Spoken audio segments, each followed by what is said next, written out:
Capital punishment, often referred to as the death sentence, is punishment of criminal activity by death. This has been a controversial topic among society for many decades and is a topic many people are passionate about. Although many people are for capital punishment, there are other, possibly better, alternatives to it.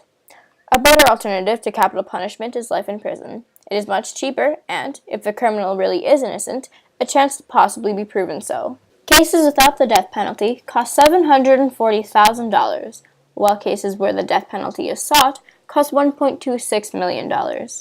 Maintaining each death row prisoner costs taxpayers $90,000 more per year than a prisoner in general population. There are 714 inmates on California's death row, which means that's about $899,640,000 California's taxpayers are paying when they could be paying approximately only $528,360,000. They are paying about $371,280,000 more than they need to be if all those inmates were sentenced to life in prison instead of death row. Cost the taxpayer in the region of $2 million per convict. Far more costly than life imprisonment. Convicts are held on death row for an average of 15 years. A quarter of them die from natural causes inside of their cells instead of by lethal injection. Many people who are put to death are innocent, and, since they were killed, cannot be redeemed. Around 4% of the inmates put to death are innocent, although we cannot know the exact amount of convicts that actually are innocent, because many of the innocent criminals are already dead and their cases have long since been closed. If all innocent people who were given death sentences were to be cleared of their offenses, the exoneration rate would rise from around 1.6% to at least 4.1%. This is equivalent in the time frame of the study, which was from 1973 to 2004, of about 340 prisoners, a much larger group than 138 who were exonerated in the same period. Anthony Graves was held on death row in Texas for 18 years before finally being found innocent. So if you think hell is your worst of worst nightmares, then that's what I lived. Your worst of worst nightmares for 6,640 days. The great majority of innocent defendants who are convicted of capital murder in the United States are neither executed nor exonerated. They are sentenced or resentenced to life in prison and then forgotten. Solitary confinement is driving me crazy.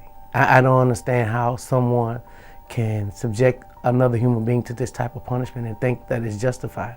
It is totally inhumane. There's no way around it. You know, you really don't truly understand the impact of removing someone from human contact for years. It could even be for weeks, but it has a negative effect on that person.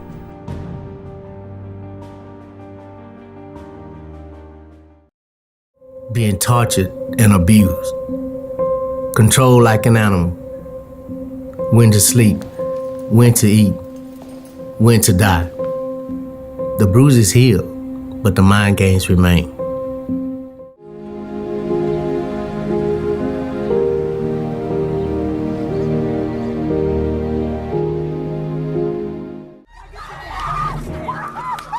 And his first stop is home.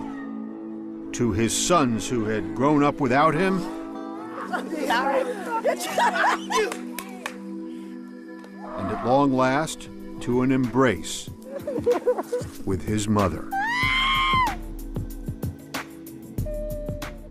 We have a very flawed system. We have a system where you're supposed to be presumed innocent.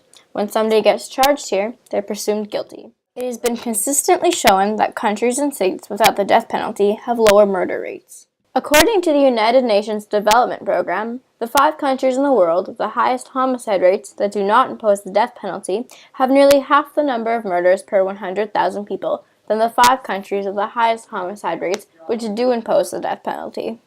Based on homicide, aggravated assault, and robbery, the United States has a much higher violent crime rate than Canada.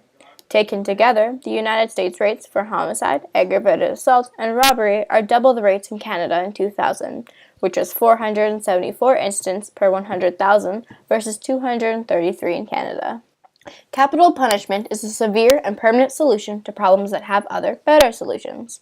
You could castrate rapists and try and fix the system so that everyone is treated fairly and criminals are actually rehabilitated and only released when they are completely not at risk to reoffend. Many people want to take an eye for an eye, but is that really the best option?